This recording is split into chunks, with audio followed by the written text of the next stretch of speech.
በመጽሐፍ ቅዱስ ውስጥ የተከሰተው የመጀመሪያው ግድያ ክርስቶስን እንደሚያሳይ ያስባችሁ ታውቃላችሁ? አስከፊና አሳዛኝ የሆነው የአቤልና የቃየል ታሪክ የቅናትና የጥላቻ ታሪክ ብቻ ይመስላል።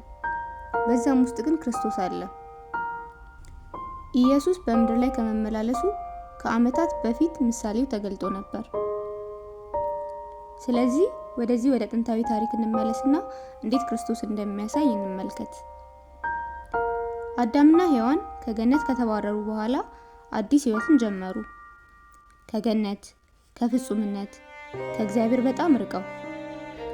በዚያም ሁለት ወንዶች ልጆችን ወለዱ።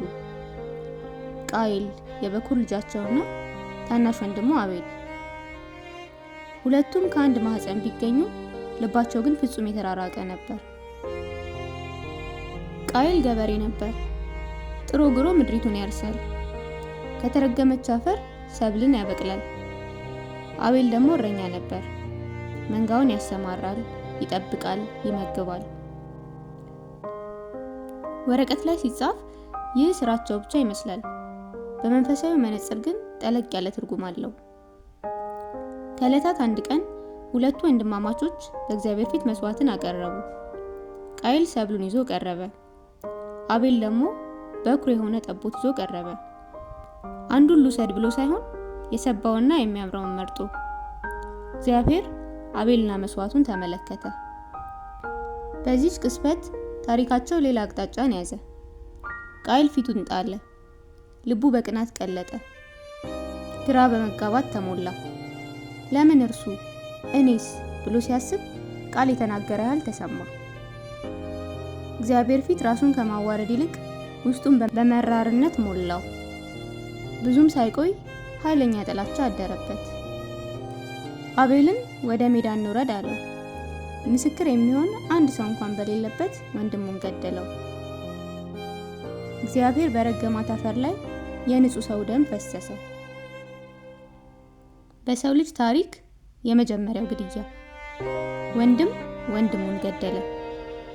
የንጹህ ሰው ደም ከምድር ተጣራ። በዚህ አሳዛኝ ታሪክ ውስጥ ጌታችን ኢየሱስ አለ። አንዴ አብረን እናስተውለው። ከመንጋው በኩር የሆነው የአቤል መስዋዕት የክርስቶስ ምሳሌ ነው። ደስ እንደሚያሰኝ መስዋዕት የተሰዋ የእግዚአብሔር በግ። የአቤል ደም በቅናተኛ ወንድም ያለ ፍትህ የፈሰሰ ንጹህ ደም ነበር። የጌታም ደም በጠሉት ሰዎች ምክንያት ያለ በደል የፈሰሰ ነበር። ጌታችን ጻድቅ በመሆኑ ተሰቀለ። ሁለቱም ኃጢአት በቅድስና ፊት መቆም ስለማይችል ብቻ ሞቱ። ነገር ግን የአቤል ደም ለፍትህ ሲጣራ፣ የክርስቶስ ደም ደግሞ ለምሕረትና ለይቅርታ ይጣራል። ዕብራውያን 12:24 ላይ የአዲስ ኪዳንም መካከለኛ ወደሚሆን ወደ ኢየሱስ ከአቤል ደም ይልቅ የሚሻለውን ወደሚናገር ወደ መርጨት ደም ደርሳችኋል ተብሎ እንደተጻፈው፣ የአቤል ደም ቅጣት ከሚገባቸው ከሰው ወገን ነው። የክርስቶስ ደም ግን ይቅርታን የሚያድል ነው። የወንጌል ልብ በዘፍጥረት 4 ላይ ተጽፏል። ይህ ታሪክ ምሳሌ ብቻ ሳይሆን የሰዎችም ታሪክ ስለሆነ ጠልቀን ገብተን እንመልከተው። ቃየል ፍቅር የሌለበትን ሃይማኖት ይወክላል። ለእግዚአብሔር የሆነ ነገር ሰጠ፣ ነገር ግን ትክክለኛው ስጦታ አልነበረም። ያቀረበው ጥሮ ግሮ ያመጣውን ነው። አቤል ግን በእምነት ወደ እግዚአብሔር ቀረበ። ሕይወት ያለው የተመረጠ መስዋዕትን አቀረበ። ዕብራውያን 11:4 ላይ አቤል ከቃየል ይልቅ የሚበልጠውን መስዋዕት በእምነት አቀረበ ተብሎ እንደተጻፈ፣ ስራ ሳይሆን እምነት። እዚህ ጋር ነው ልዩነቱ። የቃየል መንገድ የሰራሁትን በማቅረብ የሚገባኝን አገኛለሁ የሚል ነው። የአቤል መንገድ ደግሞ እግዚአብሔር በሰጠኝ ነገር እታመናለሁ የሚል ነው። አንዱ በጥረት ሌላው በእምነት ራስን በመደገፍና ለጌታ ራስን አሳልፎ በመስጠት መካከል ያለው ውጥረት የሰው ልጅ ሁሉ እስከዛሬ የሚታገልበት ታላቅ ፈተና ነው። እግዚአብሔር ቃየል አቤልን ከመግደሉ በፊት እንዴት እንደተናገረው ተመልከቱ። እንዲህ አለው፣ ለምን ተናደድክ? ለምንስ ፊት ጠቆረ? መልካም ብታደርግ ፊት የሚበራ አይደለምን? መልካም ባታደርግ ግን ኃጢአት በደጅ ታደባለች። ፈቃዷም ወደ አንተ ነው፣ አንተ ግን በእርሷ ንገስባት። ይህ ቃል ሁሌም ይገርመኛል። እግዚአብሔር አይጮህም፣ ነገር ግን ያስጠነቅቃል። ቃየል ወደ ጥፋት ከመሄዱ በፊት አሳሰበው። ኃጢአትን ውጪ ቆሞ ለማጥቃት በሚጠብቅ በዱር እንስሳ መሰለው። ቃየል አልሰማ ብሎ በሩን ከፈተ። ኃጢአትን ወደ ውስጥ አስገባ። አዳኝ ሆኖ ወንድሙን መስዋዕት አደረገው። በጣም የሚገርመው ግን ቃየል አቤልን ከገደለው በኋላም እንኳ እግዚአብሔር ምሕረቱን አላረቀም፣ ወደ ውጭ አላወጣውም፣ ምልክት አኖረበት። ሊረግሞ ፈልጎ ሳይሆን ሊጠብቀው። ለመጀመሪያው ነፍሰ ገዳይ ቸርነት ተደረገለት። አስቡት እስኪ በፍርድ ውስጥ ሆነንም እንኳ እግዚአብሔር ምን ያህል መሐሪ እንደሆነ። እዚህም ጋር ጥፋታችን በበዛበት ጸጋ ያበዛልንን ክርስቶስን እናገኘዋለን። ቃየል ከተማ ሊገነባ ሄደ፣ ነገር ግን ልቡ ረፍት አልነበረውም። አቤል ሞቷል፣ እምነቱ ግን ይናገር ነበር። ታሪኩ ስለ ክርስቶስ፣ ስለ እውነተኛው እረኛ፣ ደሙ ከምድር መጮህ ብቻ ሳይሆን የገነትን በር ስለሚከፍተው ስለ እርሱ ትንቢት ሆነ። እዚህ ጋር ቆም እንበል። የአቤል ደም ሽንፈት ይመስል ነበር። ጻድቅ ሰው ዝም የተደረገበት፣ ክፋት ያሸነፈበት። መስቀልም እንዲሁ ይመስላል። ኢየሱስ ደሙ እየፈሰሰ መስቀል ላይ ሲውል አሁንም ቃየል ያሸነፈ ይመስል ነበር። ከ3 ቀን በኋላ ግን ታሪክ ተቀየረ። የአቤል እምነት ከሞት በኋላም እንደተናገረ የኢየሱስ ትንሣኤም ከሞት በላይ ጮክ ያለ ሆነ።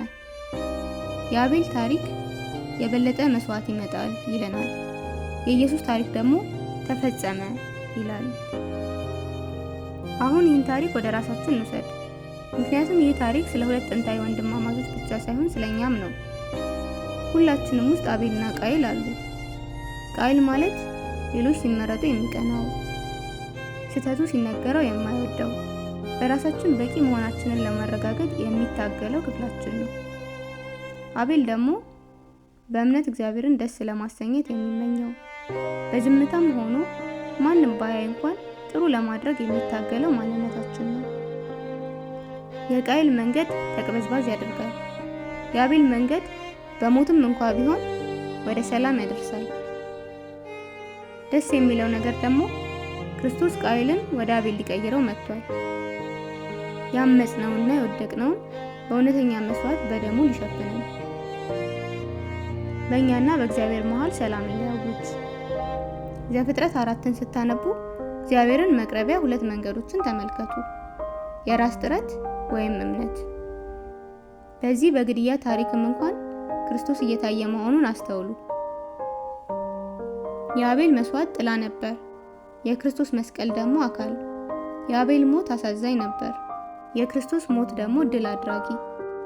የአቤል ደም ለበቀል ተጣራ፣ የክርስቶስ ደም ደግሞ ለድህነት። ቀረብ ብላችሁ ካዳመጣችሁት ድምጹን አሁንም ድረስ ትሰሙታላችሁ። ስለዚህ መጠየቅ ያለብን ጥያቄ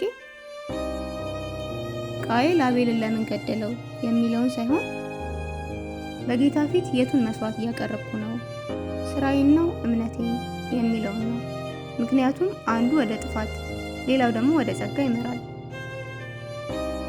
እግዚአብሔር ቃየልን ኃጢአት በደጅ ላይ ታደባለች ብሎት ነበር። አሁን እኛ በክርስቶስ የተነሳ አይ ብለን እንነግስበት ስልጣን ተሰጥቶናል። ስለዚህ ከአሁን በኋላ የአቤልና የቃየልን ታሪክ ስታነቡ ከምድር በተጣራ ደም ጩኸት ጀምሮ ከመስቀል ወደ ተጣራ ደም እንደሚመራ እያሰባችሁ አንብቡት። ክርስቶስን በሁሉም ቦታ ተመልከቱት።